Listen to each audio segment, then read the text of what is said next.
and stuff, these group works are a really good thing to look at. The solutions are posted in Canvas. So if you didn't finish, or even if you did finish, I encourage you to review these solutions that I wrote up, keeping in mind, of course, that some of these problems have multiple ways to think about them. So if you go home and you think about these problems and then you read my solutions and you're like, wait a minute, I was thinking about it differently.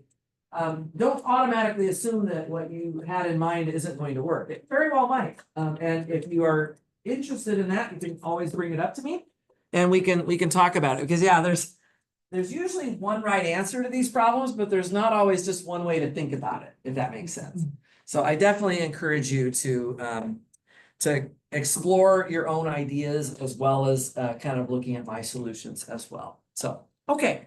Anyway, so the 3 group works would be great for you guys to kind of review before Thursday's quiz, along with the homeworks that we've done. But that kind of brings this chapter 2 to a close.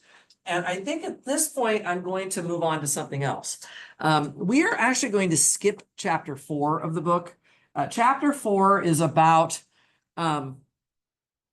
permutations and combinations, not so much for the purposes of counting things, but more kind of interesting things about them in their own right. And if you look at chapter 4 of the book, you'll see that there's lots of like algorithms, and they're like trying to construct permutations and combinations, and this sort of like almost like a programming type of thing.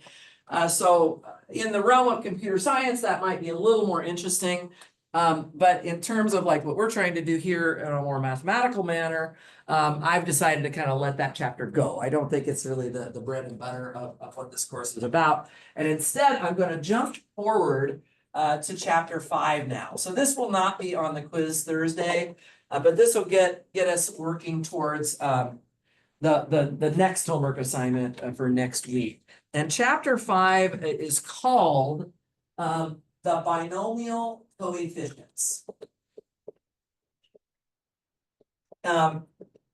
So the binomial coefficients, and we've already been talking about these actually, so this is not like a brand new topic. I'm just going to remind you what these binomial coefficients are.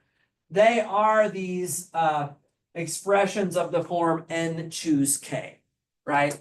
So I'll just remind you that, this is just, as you guys know already, this is just n factorial, right? Divided by k factorial, and also divided by n minus k factorial.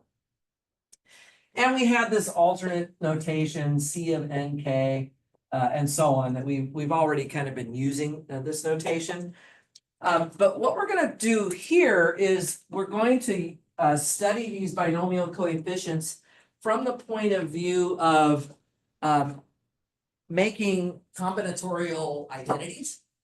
So developing like formulas or theorems that involve these things, as well as some of their numerical properties. So I think that this is a natural place to go. Let me write down a couple of sort of combinatorial identities that we've already seen.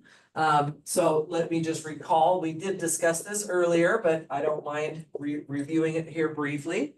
One thing that I think we already are pretty familiar with is the idea that n choose k is the same as n choose n minus k, right? Now,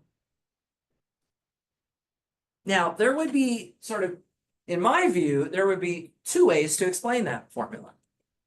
One way is literally just with the formula. Everywhere I see a k, if I exchange it with n minus k, then these 2 denominator factorials just get switched. But as a whole, the fraction comes out to the same number.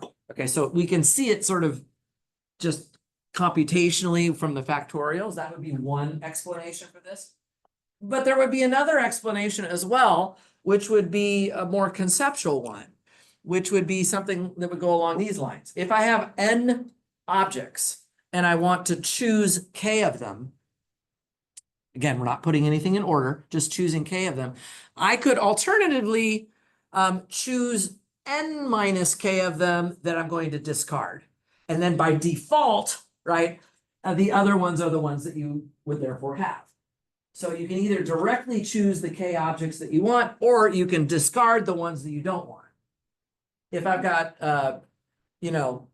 30 of us sitting in here and we want to make a basketball team with 5 players, right? We can do 30 choose 5 to just choose 5 of us, but it's just as easy to say, well, I'm actually going to take 30, choose 25. Choose the 25 people who are not going to be on the team, right? And then by default, the ones that are still left in the picture are the ones that go onto the team. So that's more of like a conceptual explanation of this identity.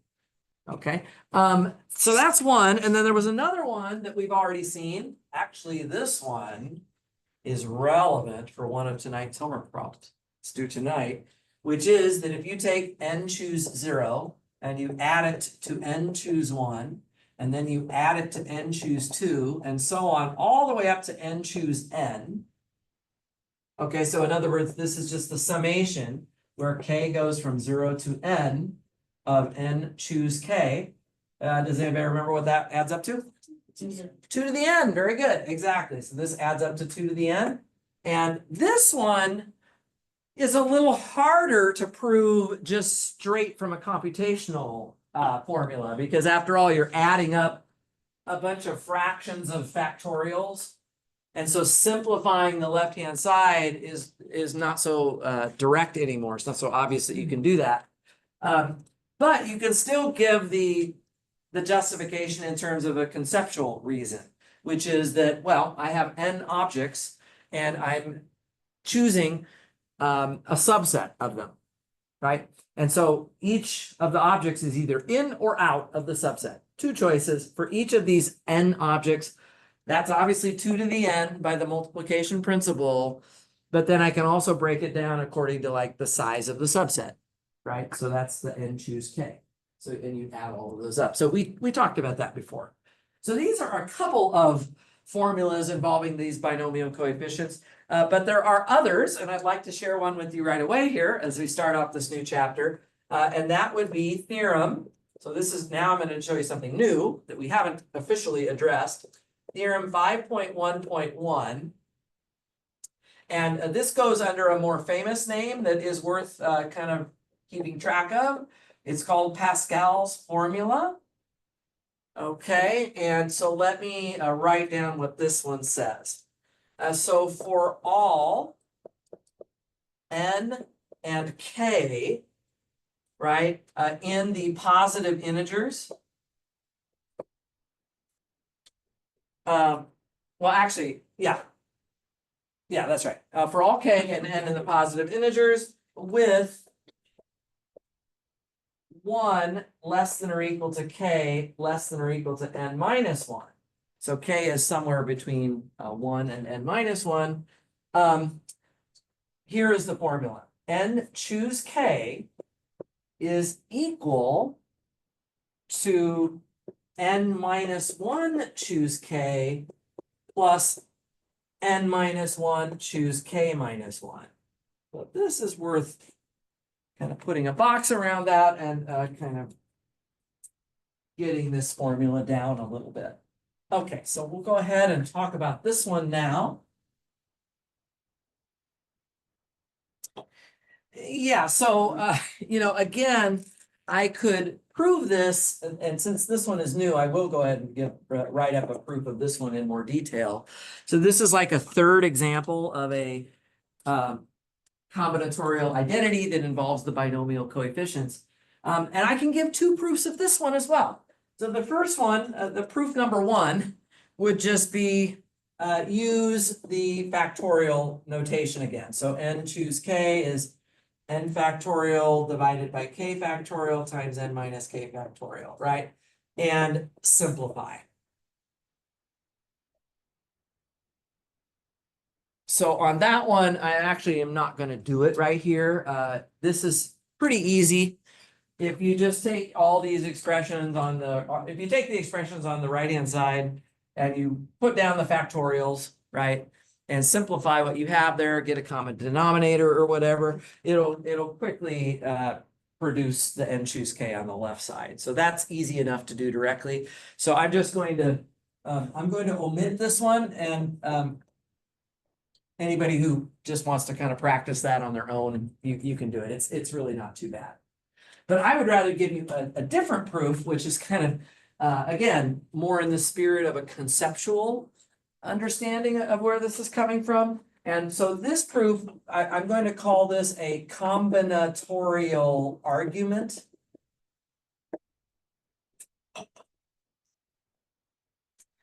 And the way that this works is whenever you do what's called a combinatorial argument, is you find something relevant to the identity that you want to count. And you try to think of two different ways to count it. And since you're counting the same thing, you're just doing it in two different ways. Since you're counting the same thing in two different ways, you have to end up with the same answer. So in other words, there has to be an equal sign between the two things that you count. I mean, it's actually, kind of like this. I can count the k objects that I do choose from the collection of n, or I can count the n minus k objects that I did not choose. At the end of the day, I've really made the same outcome to that process. And so, of course, the two things I did had to be the same number of ways. So I put a big fat equal sign between them, and I'm good. It's that idea that we're talking about here. And I would say that our book does not particularly emphasize this, but I am going to probably a little bit hit this a little heavier because it is, I think, a very interesting and powerful use of combinatorics to come up with these kinds of identities. So let me show you what I mean. We're going to write this one out.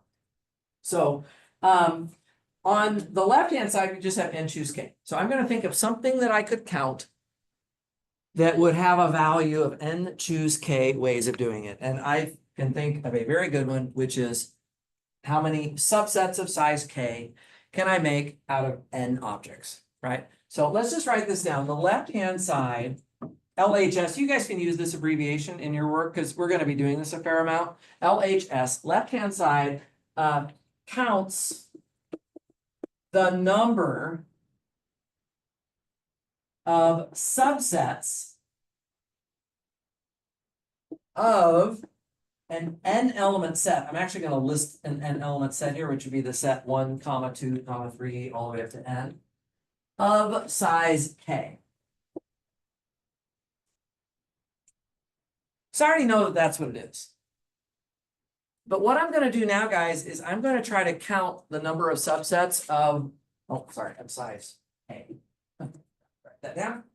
I'm going to try to count that number in a different way that is reflected by what's on the right-hand side of the equation. Okay, so it'll be that I'm counting the same thing, so it has to be equal to this, which is n choose k, right? So in fact, we could just put this as a colon here, n choose k. We already know that. The number of subsets of size k that we can make from this set here is exactly the same. Order doesn't matter, right? Repetition is not allowed. So this is just a binomial coefficient, n choose k. Okay, but now here's what I want to do. Note that a subset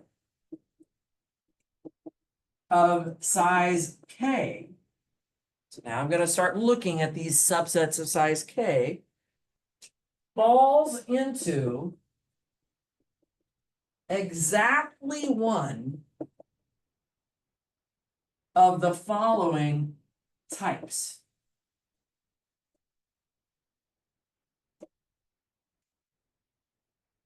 And by the way, this is where the creativity is coming in. This is where like you have to get practice with this to kind of understand how to do this. But what I'm going to do, guys, is I'm going to take all of the subsets of size k and I'm going to put them into two camps, two groups. And one of those groups is going to have this many things in it, and one of those groups is going to have this many things in it. And we're going to say that these are mutually exclusive. There's nothing that falls into both of the types, right? So then we just use the addition principle to add them up and get the same total. In other words, it has to be adding up to n choose k. Does everybody understand kind of the like logic behind this approach? It's kind of what we're doing here. Okay, so let's talk about what those two types are. I'll call this A. And what this is that n belongs to the subset.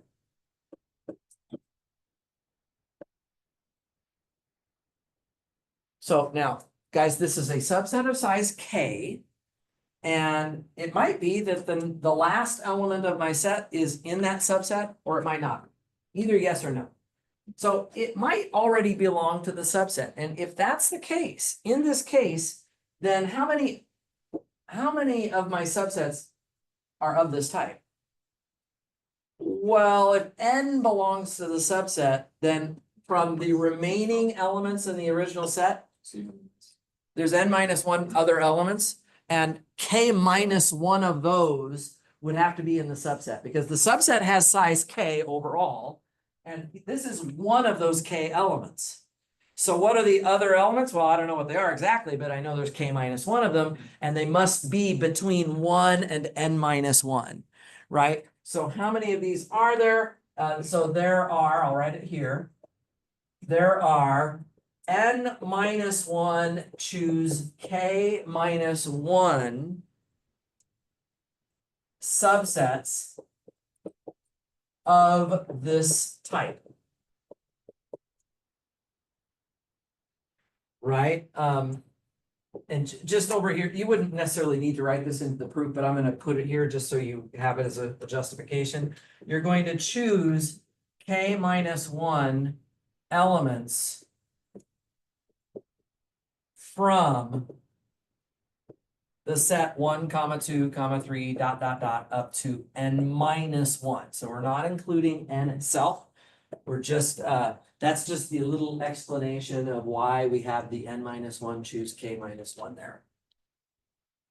Okay, in a minute, I'm actually going to show you a specific example so you can visualize this a little better. Okay, but the idea is the last element, the biggest element from the set is assumed to be in the subset.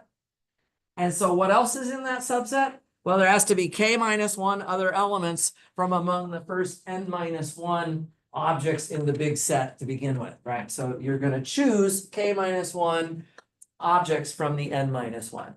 Okay, so that's one case. Let me come over here to write down the second case, which is that n does not belong to the subset. All right, that's also a possibility. Well, then, if the n is not in there, then there are, let's see, the n is not in there, so I only have n minus 1 objects that the subset could consist of, but we still have to have k, right? We have to have all k of these objects in that subset. So there are this many subsets of this type.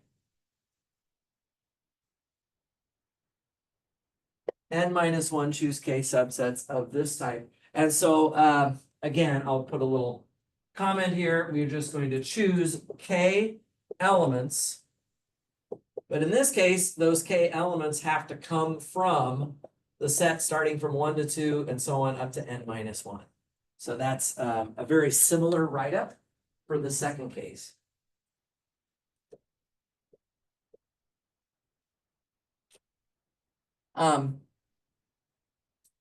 Now, what you have to make sure that you're convinced of is that every subset of size k is in one of your cases. Well, if you look at the way the cases are set up here, it's really pretty obvious, because look at your first case is that n is in the subset. Your second case is that n is not in the subset. That is a fully comprehensive list of possible subsets, right? So you're not missing anything, right? You're not missing, there isn't some subset of size k that isn't covered by these two cases. They're all covered, right? And so what we're going to do is add the two cases. So adding A and B. And there's no subtracting here. You might think with it, if something was somehow possible to be in both sets, it could have gotten counted twice. And if that's the case, we have to take it out. This is something called inclusion exclusion, which we're going to get to in another chapter or so. But for the time being, we have no overlap between the two cases. So we simply add these up. We obtain Now let's just write it out. N minus one choose K minus one plus N minus one choose K subsets of size K. There you go. But we also know that the number of subsets of size K was this. So it was this, but it was also this. Those numbers have to be the same, right? Okay, so what we can say is by this combinatorial argument,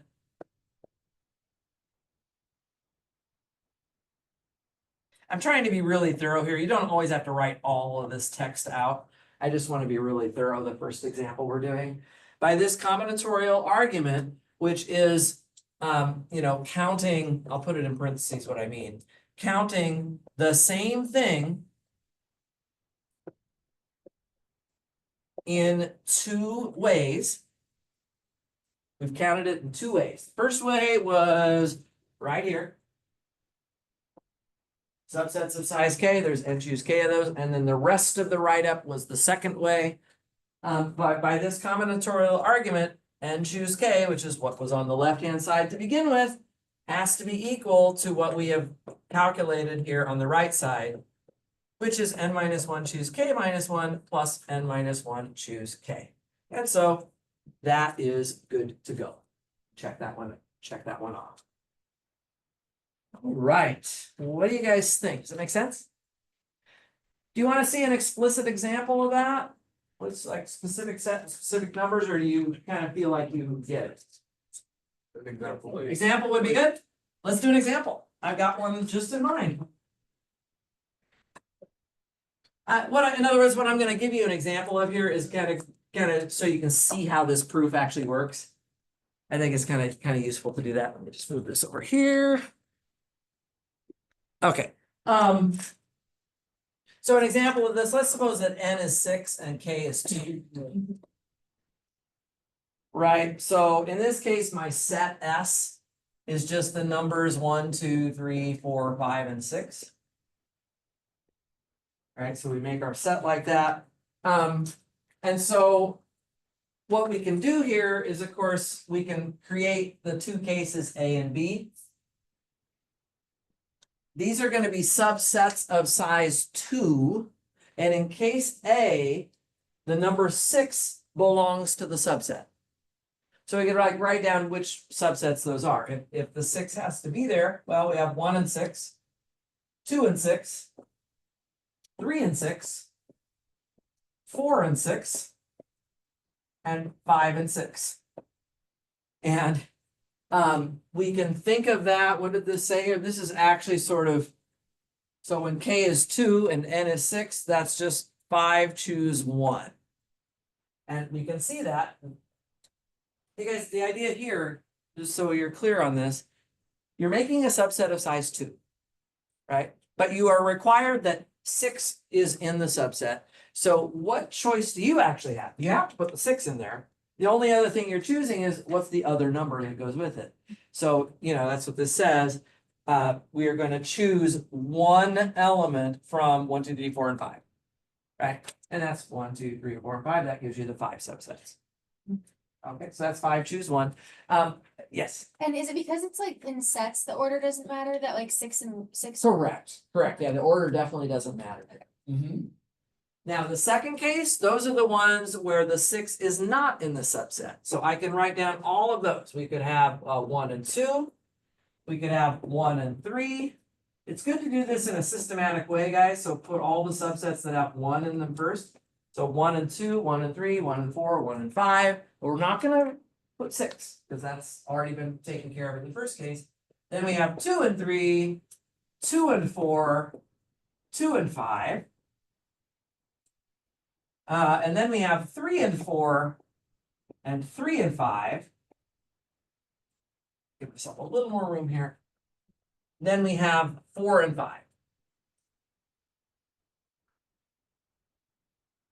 Right, so finally 4 and 5. And what you can see here, guys, is that this is just all of the subsets of size 2 using the numbers from 1 to 5 only. So there's 5 choose 2 of these, right? which by the way is 10. 5 choose 2 is 10, you have 10 subsets here. And so if you add those together, right? If you add those together, you're actually going to get 6 choose 2. So the 6 choose 2 is 15. 15 can be thought of as 5 plus 10. There's 5 subsets that definitely have 6 in them of size 2. Subsets of size 2, there's 5 of them that have 6. There's 10 of them that do not have 6. Right? And so and notice that there's no subset in both places. Right? So it's important that you set up your, your cases, your A and your B, so that you don't have overlap. Because if you had overlap, then you'd be like miscounting something. You'd be like counting something twice. And we don't want to do that. So that's kind of how that works. Okay. Everybody good so far? This actually leads to a fairly famous thing that you maybe have seen. I bet some of you have seen this, where you use the Pascal's formula to draw something called Pascal's triangle. And so let me just, in case you haven't seen that, I'm going to go ahead and draw it for you here. So Pascal's formula, just add this here, right? Pascal's formula leads to Pascal's triangle.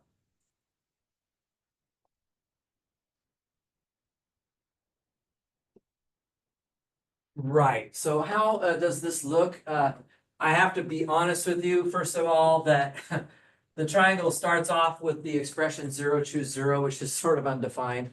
I mean, it doesn't make a lot of sense with, you got 0 factorial divided by 0 factorial. It's kind of not an expression that is very meaningful, but we use it anyway to just start off this triangle. But it's more interesting once we get one object in our set, and we can either choose 0 of them or we can choose 1 of them. And then what we do is kind of down the left side, we're just going to keep increasing the top number. But as I go into the middle here, so see 1 choose 0 plus 1 choose 1, that becomes 2 choose 1 using the Pascal's formula. And then I just put the 2 choose 2 here. Right, so the n value is telling me what row of the triangle I'm on. Row 0, row 1, row 2, row 3. Let me keep drawing a little bit more of it. Here's 3 choose 0. Here we would have 3 choose 1, 3 choose 2, and 3 choose 3, right? So you can't get out of a combinatorics class without somebody drawing this picture at some point along the line. It's a good chance somebody would ask you about this at some point. So this is basically how you do it. On row number 4, you have 4 choose 0, 1, 2, 3, and 4. And again, how do you figure out what number goes in a particular spot in the triangle? It's just the sum of the two numbers that are directly above it. So you just add the two numbers that are directly above it. And the numbers that are going down the left edge and the right edge are always equal to 1. Right, so we can actually, if we want, maybe I'll come back over here and let me just draw the triangle again with the actual values in it, right? So, if I just try to draw it, I'm going to put a 1 here at the top. So as a convention, 0 choose 0, we could call that 1. It doesn't really fit the formula though. So just to make that as like a convention. But essentially what happens is this triangle is going to have this kind of a shape to it. Right, and so these numbers are called triangle. Any number that appears in this triangle is called a triangular number, and they all have the form of n choose k. These are all binomial coefficients. So you add the two previous numbers above it to get the next number in the list. So I'll just write down one more row here. Right, but you always want to kind of, if you're a combinatorics person, you're going to recognize these numbers, right? 4, 6, 10, 15, all these numbers. These are examples of the triangular numbers. The other thing I should point out is that the number that you see in a particular spot reflects how many ways there are to get to that point from the top of the triangle. So like if I want to figure out how many ways can I get to 5, I can show you 5 ways from starting from the top. I can travel a path that goes here, here, here, here, and then here. Right, that's one way. Or I can, I don't have 5 colors. I have a red color though. Somewhere. Maybe. Huh? You have some colors? Oh, you're so wonderful, thank you. Let's see what you got. Okay. Oh my goodness, I'll just take any of these. Thank you. Wow. Our department doesn't have the budget for this. So we can also, we could start here and go 1, 2, 3, and then cut over this way and then back this way. So you're only allowed to go down. You can't go back up on this triangle, but I am hopefully gonna come up with 5 ways.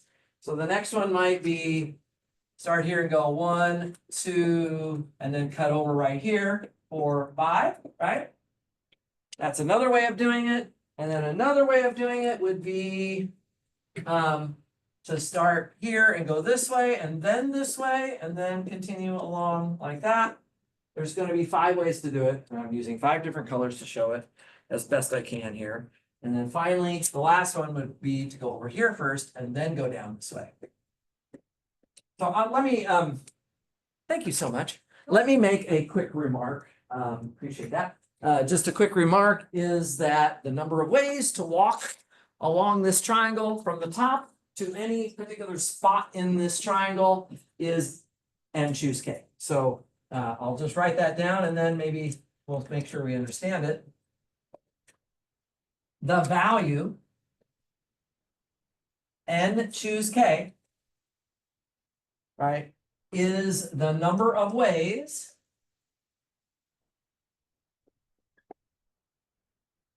that is the number of ways using only a downward left or a downward right movement from one step to the next to move from the top to the square, or sorry, to the spot in row n and position k. So the kth position within a particular row. So you could think of that number in that manner. It's actually what it is. Okay.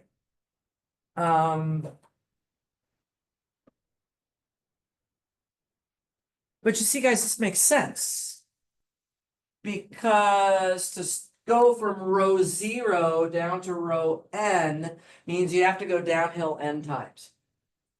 But you can go downhill to the left or downhill to the right, and you need to choose k of the times to go to the right.